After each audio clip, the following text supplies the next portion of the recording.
धर्म पालन में यदि प्राण भी जाएं तो श्रेयस्कर है।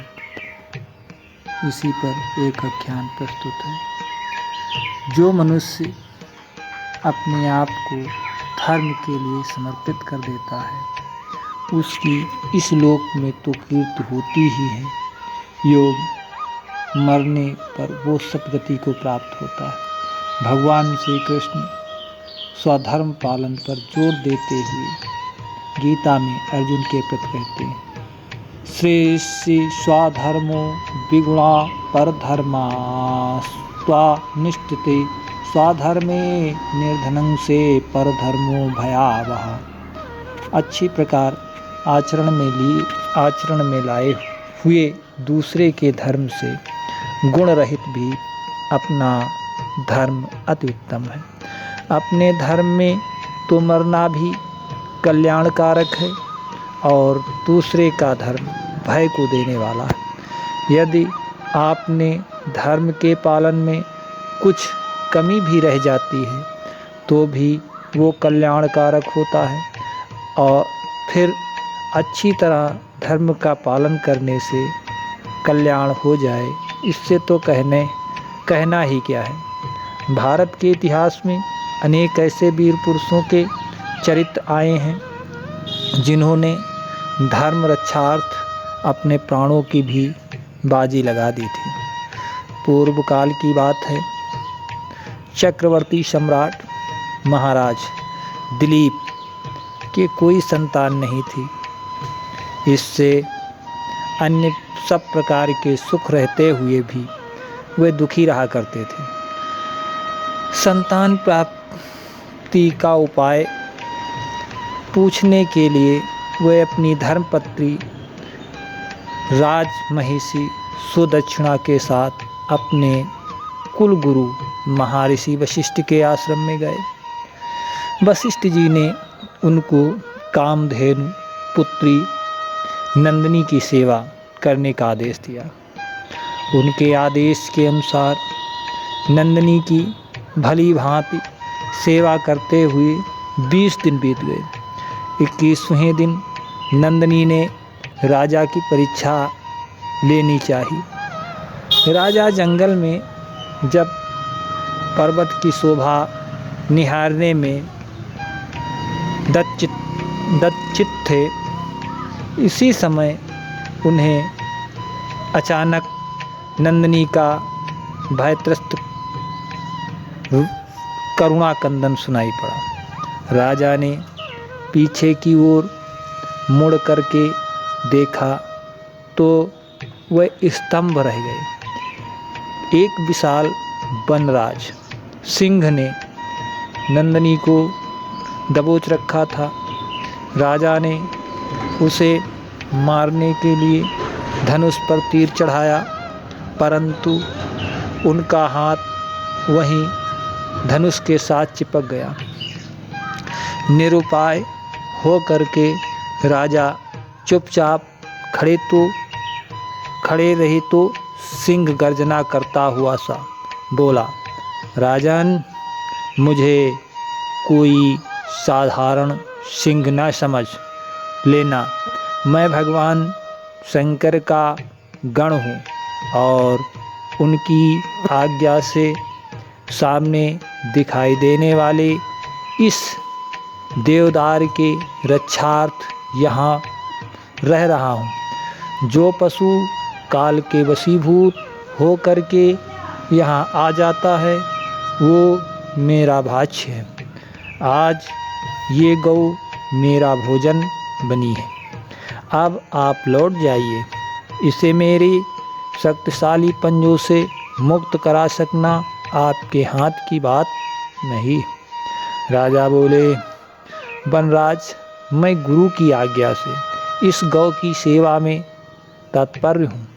आप भगवान शंकर के अनुचर हैं सो बहुत अच्छी बात।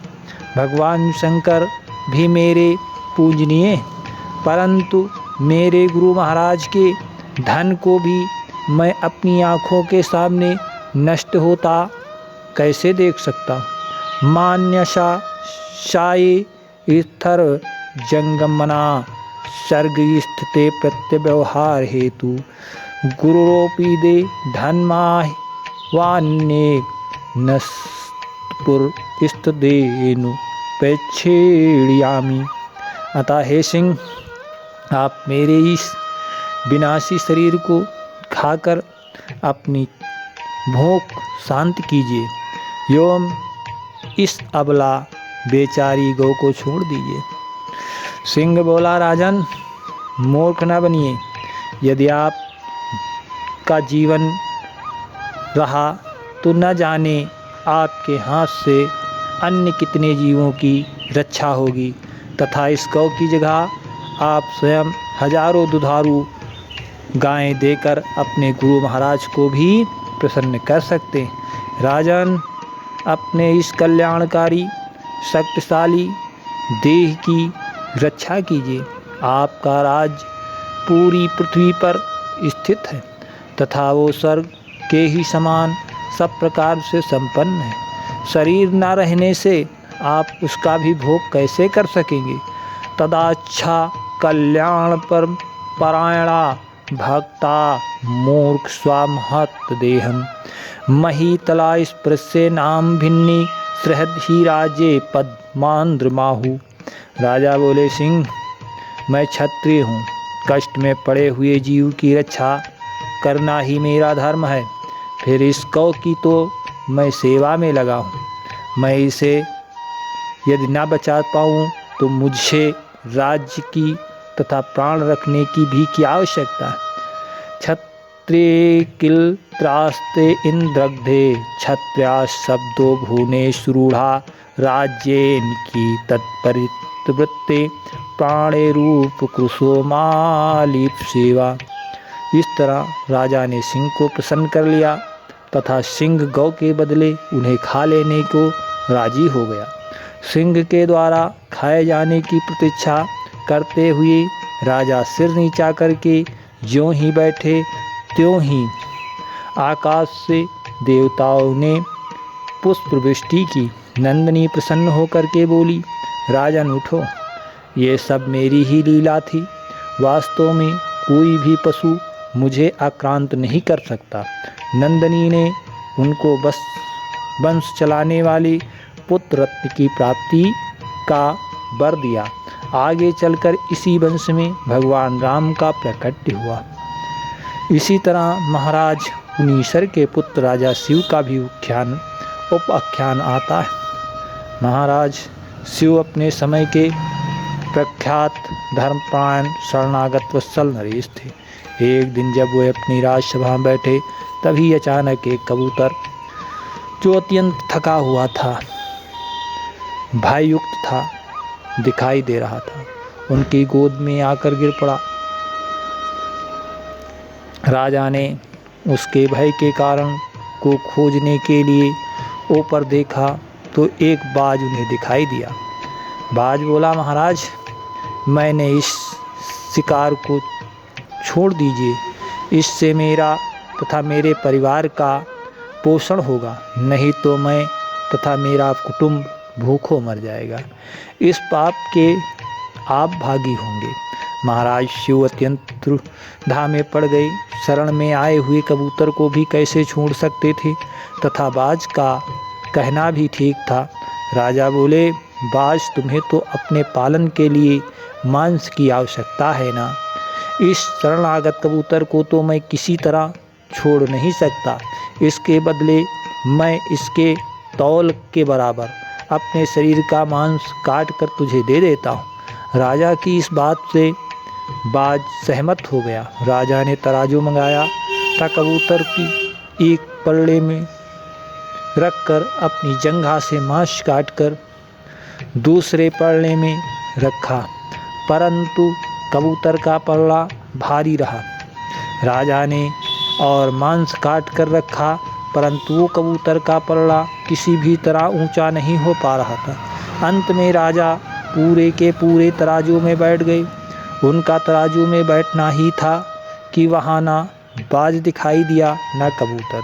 वास्तव में स्वर्ग से देवराज इंद्र बाज का एवं अग्निदेव कबूतर का रूप धारण करके महाराज शिव की शरणागत वत्सल का परीक्षण करने आए थे। महाराज शिव की शरणागत वत्सलता को देखकर वे दंग रह गए और महाराज की कीर्ति चिरस्थायी हो ऐसा आशीर्वाद देकर के वे लोगों स्वर्ग चले गए। इस तरह हमारे शास्त्रों पुराणों में बहुत सी गाथाएं आती हैं जिनसे ये सिद्ध होता है कि उस समय के जनजीवन में धर्म का कितना ऊंचा स्थल था। लोग धर्म पालन के लिए प्राणों का भी परित्याग करने को तत्पर रहते थे, परंतु धर्म का त्याग नहीं करते थे। इतिहास बताता है कि भारत का मुगल सम्राट अलाउद्दीन खिलजी